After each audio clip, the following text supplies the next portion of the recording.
Hello, boys and girls. My name's Officer Carbone. I hope that you're having a great summer, safe summer. My understanding, the summer reading is Frindle, and this is pretty exciting for me because I just read this with my son last year during his school year.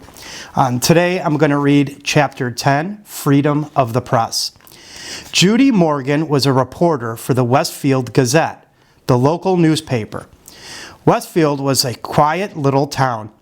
There was the occasional burglary, the teenagers got rowdy once in a while, and there was some shouting at the town council or the planning board now and then.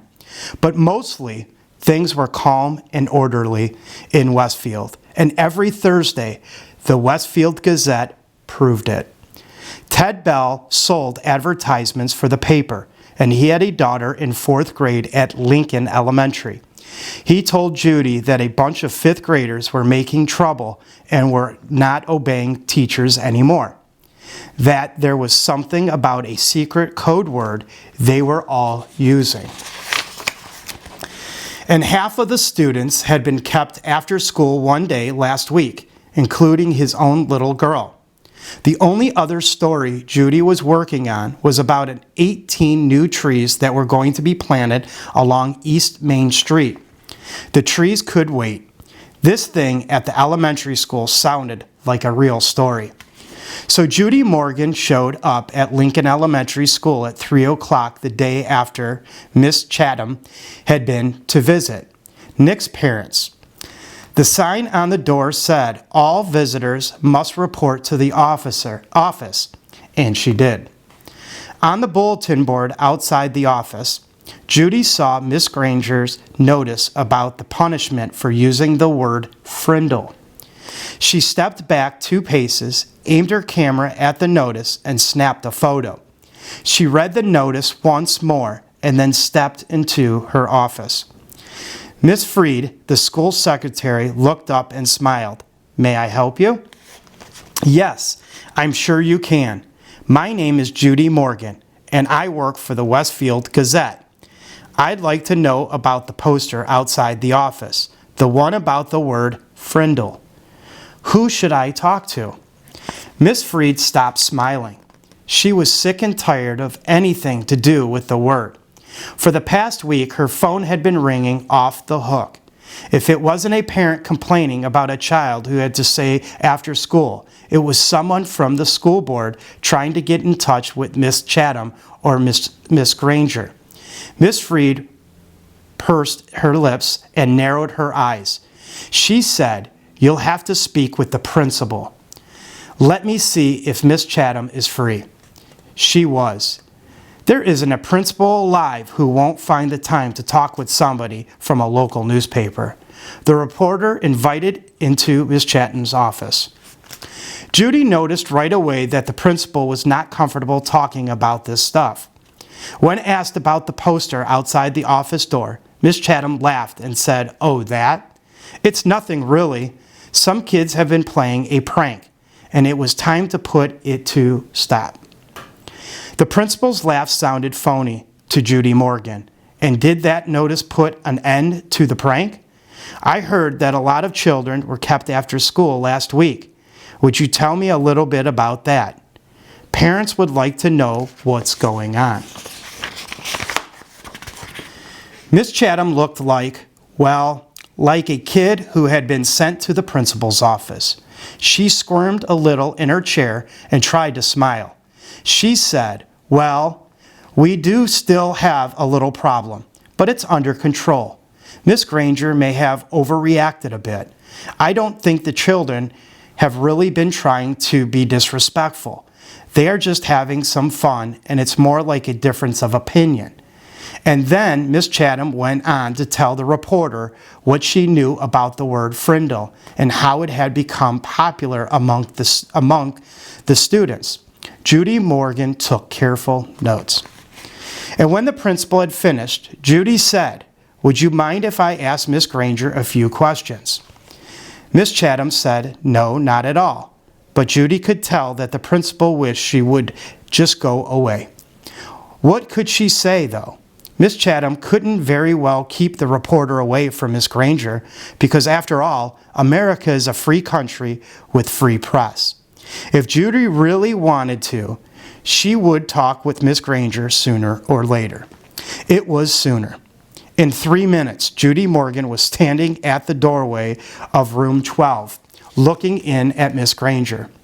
There were about 15 children sitting at desks scattered around the room, busy writing out their 100 sentences. She knocked, and the teacher and the students looked up from their work. "I'm Judy Morgan from Westfield Gazette. Miss Granger, may I have a word with you?" Miss Granger stood and came into the hallway and closed the door. Judy could see past her and saw that every kid in the room was straining to listen. Judy noticed that Miss Granger's eyes right away, gray, maybe flecked, with a little gold, and very sharp, but not hard to mean, just bright and strong. The reporter didn't waste words. "So I hear that you plan to stop the students from using their new word. How goes the battle?" Miss Granger did not smile, and her eyes got even brighter. "First of all, it is not a battle. I am merely helping my students to see this foolishness should stop. Such a waste of time and thought. There's no reason to invent a new and useless word. They should each learn to use the word we already have. But of course, all of this is just silly fad, and when you add an E to fad, you get fade. And I predict that this fad will fade."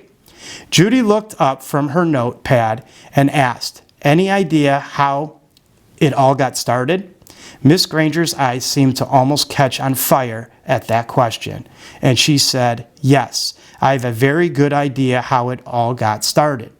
It was one young man's idea, a 5th grade student named Nicholas Allen. And now you will have to excuse me, Miss Morgan, for I have papers I must grade." And with a brief, firm handshake, Miss Granger ended the interview. The reporter didn't leave right away. She walked back through the hallways and sat on a bench outside the office so she could look over her notes to make sure they all made sense. It took about 5 minutes. Then Judy stood up, put her notepad into her large black purse, waved goodbye to a frowning Miss Freed, and headed out the door. As she walked to the parking lot, 5 or 6 kids who had just finished writing their sentences for Miss Granger came out another door. Judy walked beside them, listening to them laugh and joke. Then she asked them, "Why do you kids keep saying Frindle? Do you hate staying after school?" A boy who was almost falling over from the weight of his backpack looked up at her and smiled. "It's not so bad. There's always a bunch of my friends there. I've written this sentence 600 times now." And then the kids said Miss Granger didn't even look at their punishment papers anymore. They were sure because where you were supposed to write, "I'm writing this punishment with a pen," everyone was writing the word Frindle every 4th or 5th sentence, and Miss Granger hadn't said anything. One girl bragged that she had written the word Frindle 45 times on her sheets today. She grinned and said, "That's a new record." "And this boy named Nick," Judy asked, "has he had to stay after school too?" The kids giggled, and a tall boy, reddish-brown hair and glasses, said, "Miss Granger has kept Nick after school so much that everyone thinks she wants to adopt him." The reporter smiled and said, "Do you think I could find Nick and talk with him this afternoon?" The boy looked at Judy for a second and then said, "I don't think Nick would want to talk to you right now. He might say something stupid and get himself in trouble." Then he grinned at his friends. The kids laughed and poked and punched each other and headed off down the block. Judy drove back to her office and started writing.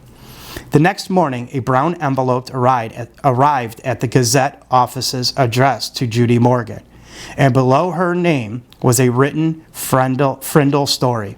When Judy opened it, there was a class picture, the 5th grade at Lincoln Elementary School.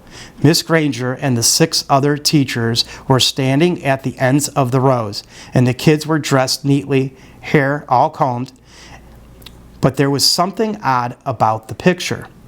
The reporter looked closely and saw that each kid was holding up a pen, and each little mouth was puckered in the same way. She was puzzled for a second, but then she said softly, "Of course, they're all saying Frindle." Written on the back of the picture in a neat cursive was 3rd row, 5th from the left.